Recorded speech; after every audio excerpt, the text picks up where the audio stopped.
Hey, what's up, guys? Richard here, back with another episode of the Cosmic I Ching series.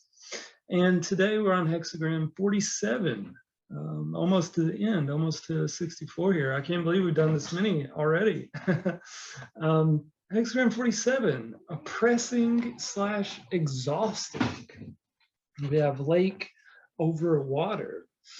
The judgment, oppressing, success, perseverance. The great man brings about good fortune, no blame. When one has something to say, it is not believed.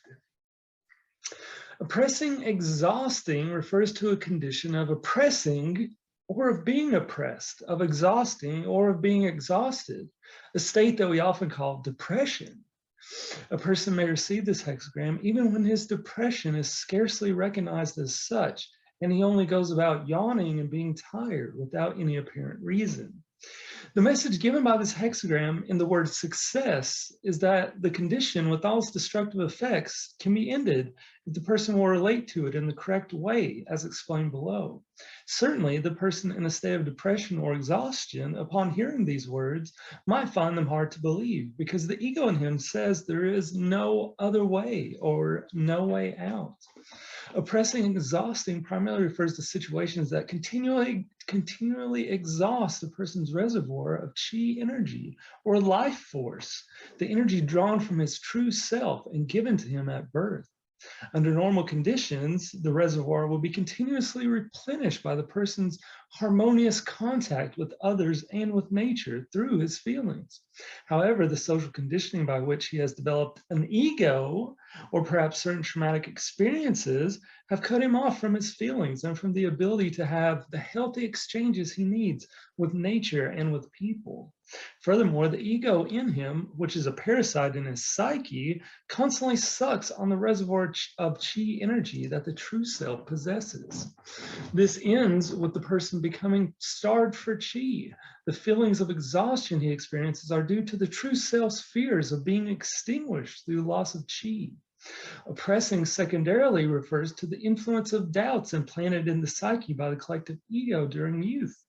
These doubts suggest that help from the cosmos is either insufficient to cope with the difficulties at hand, is not forthcoming, or simply does not exist. They further assert that the person himself is unable to cope with the difficulties, and that the only help available is what the institutions and ideologies of the collective ego have to offer. Once these doubts have been activated, every possible threat on the horizon comes to mind, creating a mountain of seemingly insoluble difficulties. At the core of this problem is a sleight of hand trick played by the collective ego. It switches our natural recognition of our reliance on the cosmos, from which we receive everything we need, to a false dependence on the collective ego, through its assertion that we are, by our natures, insufficient. Our need to cooperate with the cosmos is due to the interdependence that exists between all aspects of the cosmic whole. The collective ego would call this a fault, whereas the person who is in harmony with the cosmic whole experiences this interdependence as a fulfillment and blessing. That's the sleight of hand trick, to see it as a fault. Interdependence with the cosmos does not have the bad taste that comes from being dependent on the collective ego, because the cosmos does not have strings attached to its gifts. Likewise, the cosmos does not supervise our behavior with a judgmental attitude.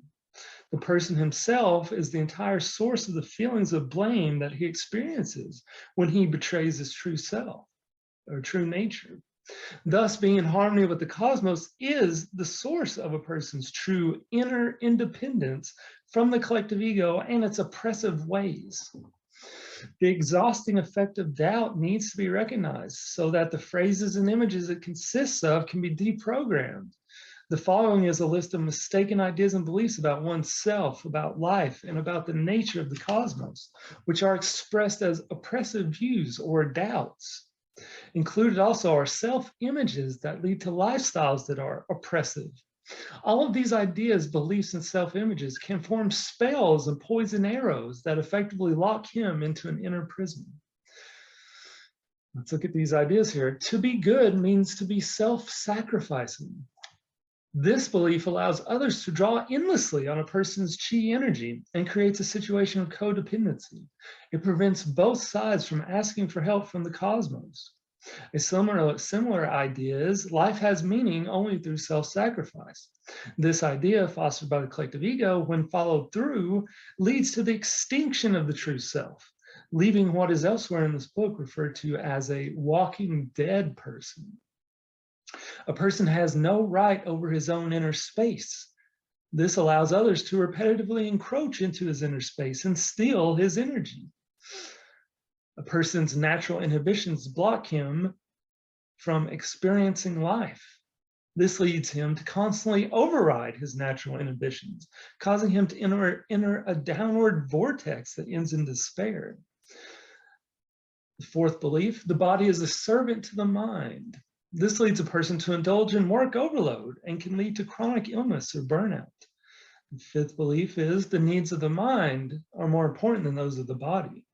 This leads to neglect of the body in one way or another, causing its consciousness to suffer, which is the depression experienced.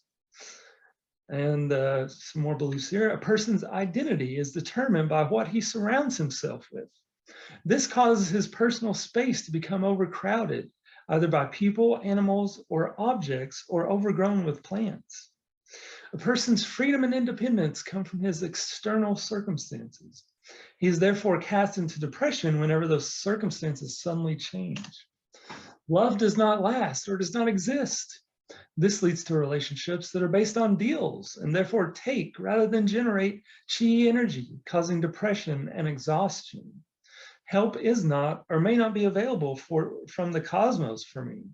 This causes him to make deals that compromise his dignity or cause him to sell himself and his capacity short to get help from other people. No one is sufficient unto himself.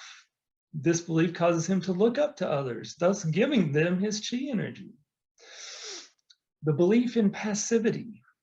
This belief has traditionally been read into the I Ching as the way to success. It leads a person to endlessly tolerate others' ego demands and caprices, thereby to being oppressed. Such endless perseverance has the wrong effect of condoning other people's wrong behavior. This idea of an absolute passivity has come from reading the word perseverance as an abstract command to endure evil conditions or make an unremitting effort beyond the limits of common sense. A person who has invested heavily in a self-image of being the best can fall into deep depression when toppled or exposed. Spells a person puts on himself or others by saying he is unable to do this or that. Depress or repress his ability, the helper, to do these things. Promises of any kind create depression because they are based on the human-centered pretense that a person has absolute control over his future.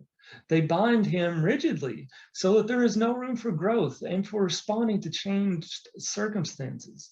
Furthermore, making promises invites a fate that will overturn them. Very interesting right there. It is necessary to defend and justify one's inner truth in words. The person who does this throws his chi energy away and becomes exhausted through empowering the ego in himself, which is the element making the defense. Such a person may be seeing himself as the valiant defender of truth and does not realize that cosmic truth needs no defense. Generally speaking, depression is a state in which a person's will is acted upon by thoughts and emotions that form a negative energy vortex. Once a person steps onto the edge of this vortex, which happens whenever he entertains any of the above thoughts, beliefs, or self-images, he is pulled downward farther and farther until he finds himself in a pit of exhaustion and despair. This is the opposite of the effect described in the preceding hexagram, being lifted upward, where the helpers lift a person up. In every situation of oppression, the prison is first and foremost an inner one.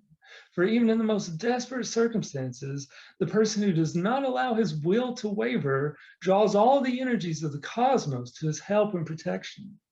Thoughts and emotions that pull a person into the vortex are, it is too late to rectify matters, I'm beyond help, or the situation cannot be changed.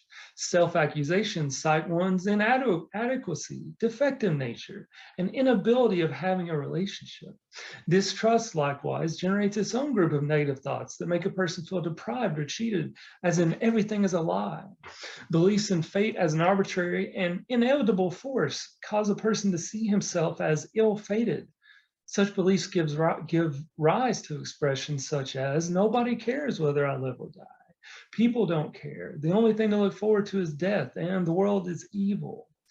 Freeing oneself from depression is a process of saying the inner no to each and every negative thought or emotion that approaches. This exercise builds and rallies a person's will to stand up to the difficulties of the moment. Soon he finds that the assault of the negative force, which comes in waves, diminishes in power. Throughout this process, the sage continues to offer him encouragement and inner nourishment. This resoluteness allows him to look for spells and poison arrows from which he needs to free himself. In looking for and deprogramming spells, phrases, ideas, and beliefs, he finds that the collective ego is the prison and the individual ego the gatekeeper. Dispelling them takes them apart piece by piece, thus depriving them of their power. Once again, the person is able to breathe the clean, fresh air outside the prison and to see and feel the bountiful, beautiful cosmos with which he is reunited. This road to recovery is expressed in the words, the great man brings about good fortune. The great man refers to the sage that helps break the spells. It also helps us recognize that the ego is an interloper in the psyche and not the true I it pretends to be when it takes over to speak for the personality.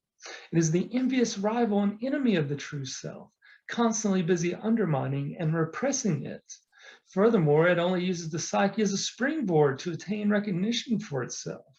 As an instrument of the collective ego and a parasite within the psyche, it will walk over the corpse of its host, if necessary, to attain its goal of either gaining the public's recognition or its pity.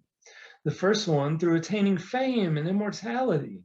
The second through living up to the self-image of being the poor victim of a hostile fate. The depressed person may need to form one or more hexagrams and with the help of the RTCM, identify the phrases and images which form the problematical beliefs. Line 1, one sits oppressed under a bare tree and strays into a gloomy valley. For 3 years, one sees nothing. One sits under a bare tree shows a person in a state of depression for one or more reasons.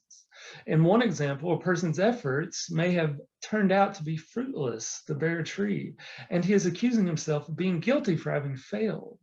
The effect of guilt is that it collapses a person's will to live, and on this account is life-threatening. Guilt is a term that has no cosmic basis, but was invented by the collective ego to keep the individual under its control.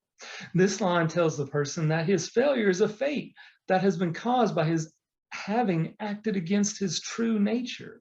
It further tells him that his present fate can be ended the moment he recognizes and frees himself from the mistaken ideas that have caused it. It is also telling him that he needs to stop blaming himself, otherwise he will create another fate. It will help if he is aware that the ego has a vested interest in keeping him attached to feeling guilty. Therefore, we'll suggest such phrases as, it is impossible to rid oneself of guilt, or you can only get free of it through making big self-sacrifices. He must reject such rationales by saying the inner no to them.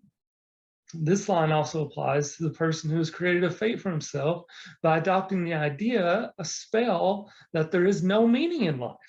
Continuing to rationalize about the meaning of his life brings him to one dead end after another. The meaning of, for 3 years, one sees nothing, and prevents the sage from revealing the meaning of his life to him. He needs to free himself from the spell caused by those original words. This line also applies to the person who is allowing the ego to rant in his psyche in dark terms to find fault with everything. He allows it because he is still unaware that it is not his true self speaking, but an interloper that needs to be silenced with a firm will by saying the inner no to each of its phrases. The ego is an interloper in the psyche.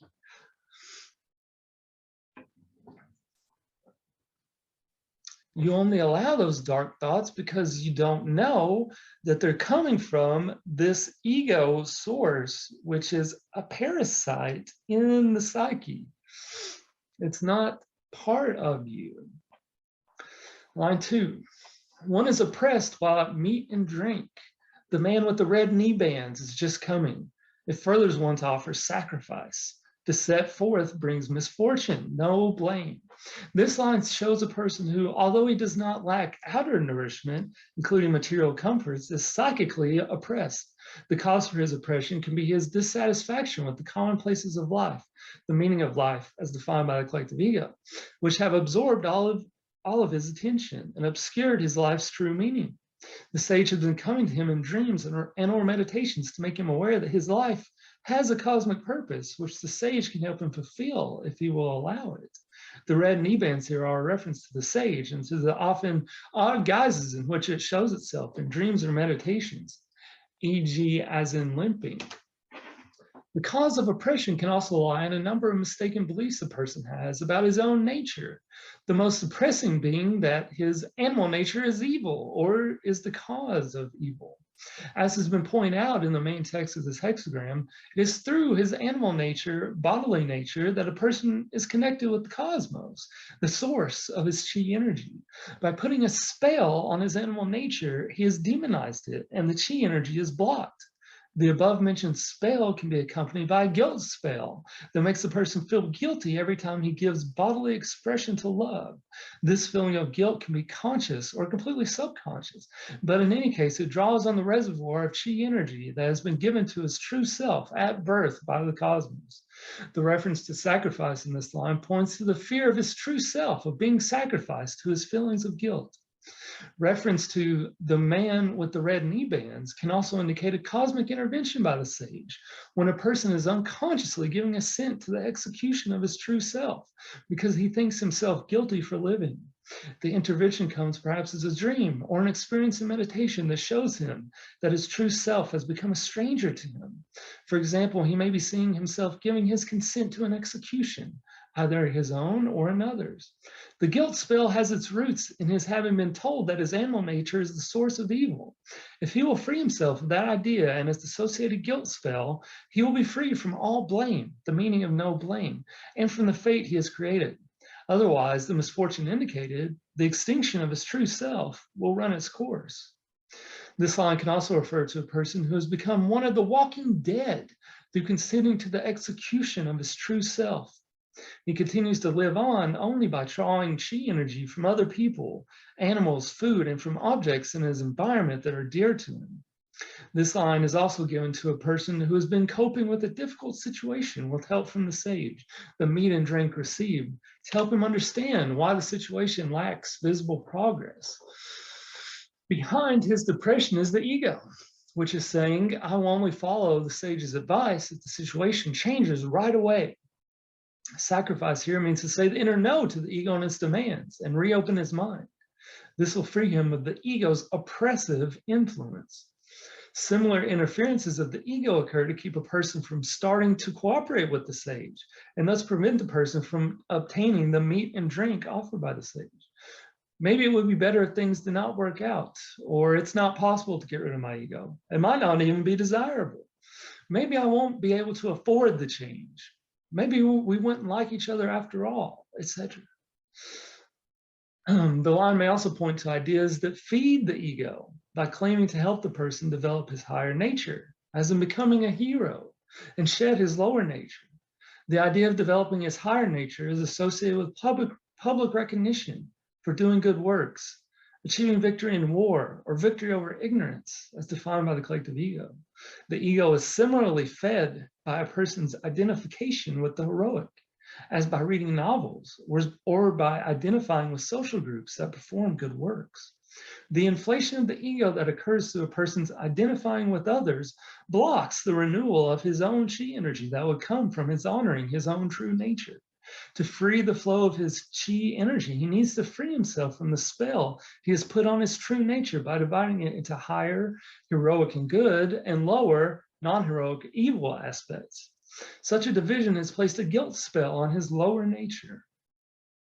Line 3.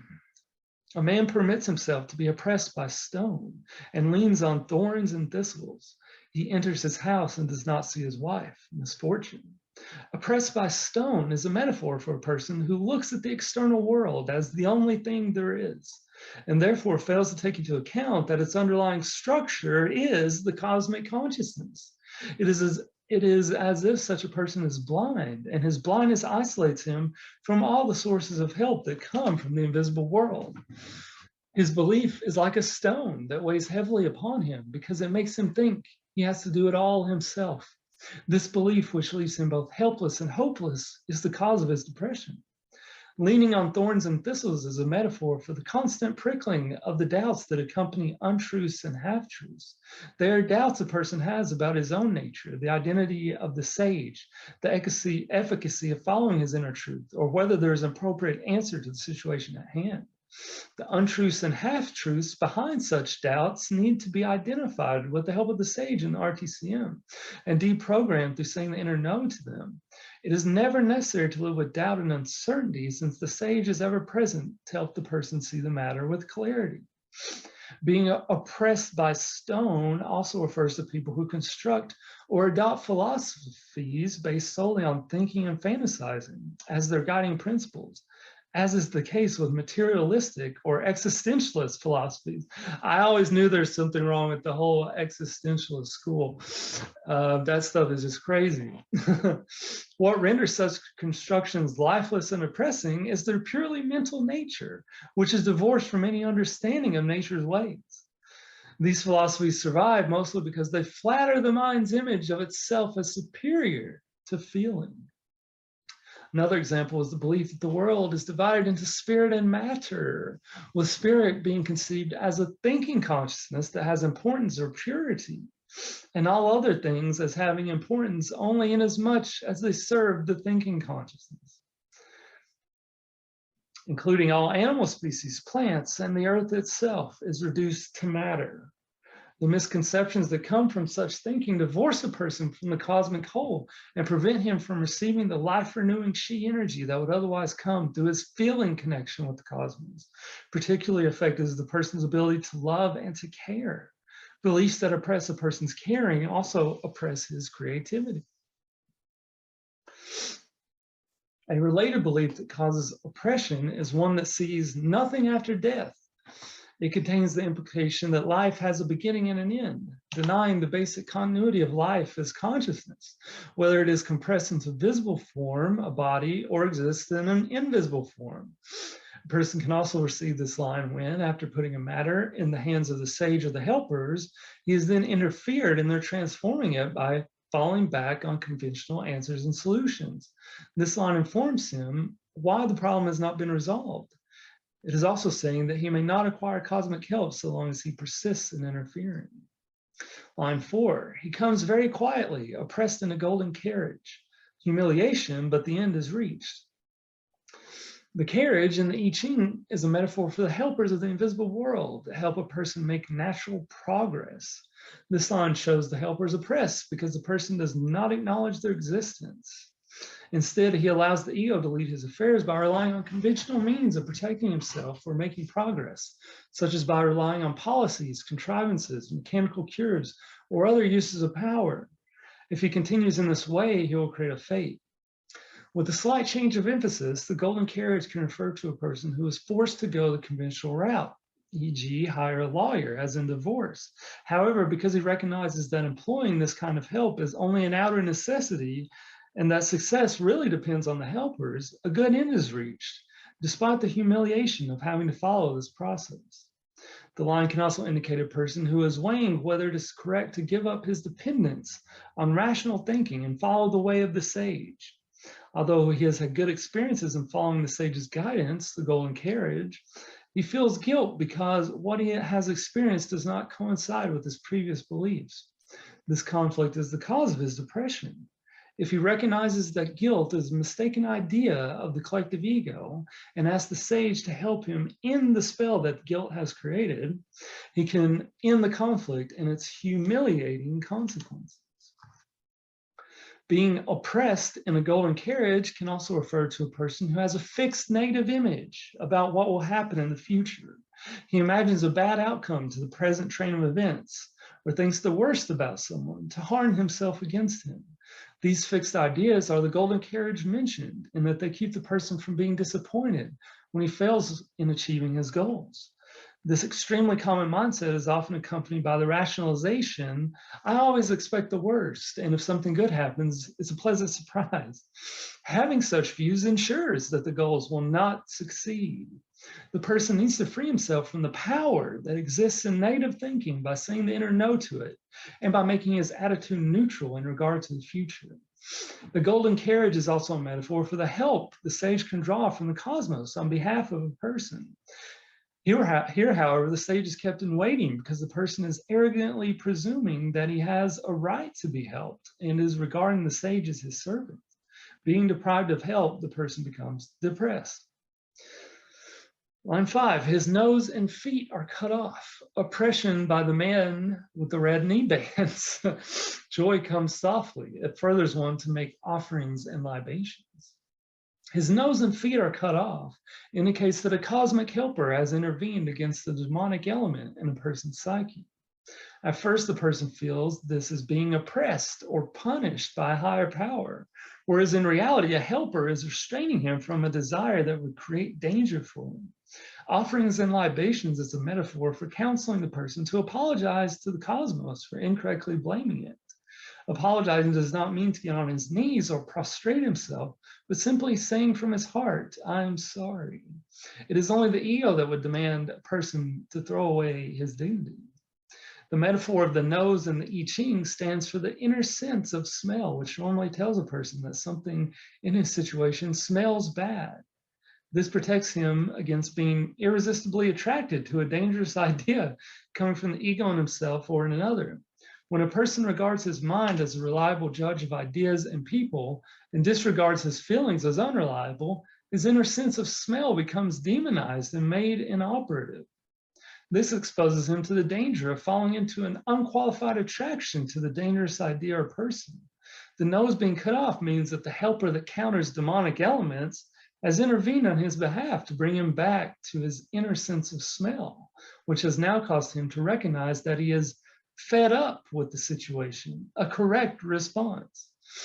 The metaphor of the severed feet can indicate that the helper that counters demonic elements has put a firm grip on the imp that is blaming the person's feelings of oppression on the cosmos by saying it has led him in the wrong direction. The intervention of this helper has now put him back in touch with his common sense, the meaning of joy comes softly. This line may refer to one or more beliefs which are put forward by such imps. That life on earth or in a body is hell and a punishment, or that the universe is hostile, or that he is ill-fated. When the person sees what the person sees as punishment is the automatic cosmic response to his discord. This response functions like a law of physics in that the person meets the limits that apply to human behavior. Cosmic limits are likewise invisible walls people bump into when they act outside the limits set for humans. These limits actually serve to protect them from the egos in them and to bring them back to their senses. The cutting off of the nose and feet refers to the humiliation a person feels on bumping into his limits.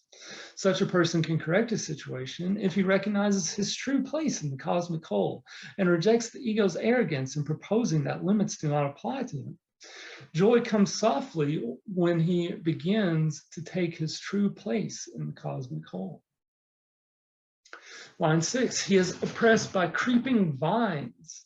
He moves uncertainly and says movement brings remorse.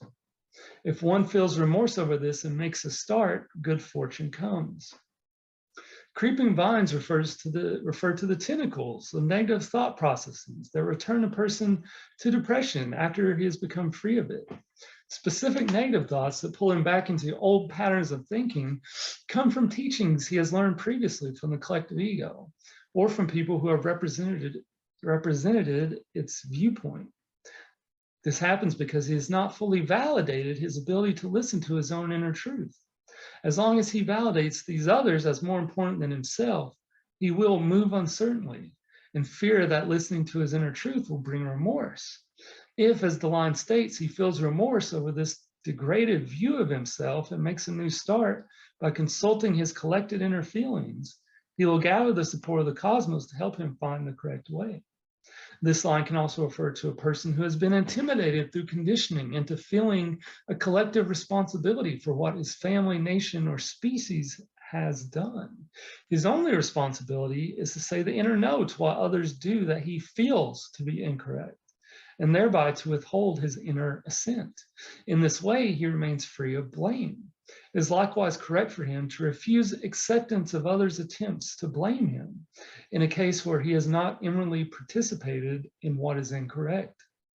Creeping vines is also a metaphor for the guilt a person may feel because he is following the I Ching.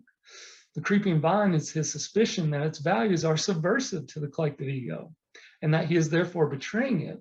What he must realize is that it is the collective ego and its values that undermine the cosmic harmony and the natural order of society. An example is the cosmic virtue of loyalty to one's inner truth.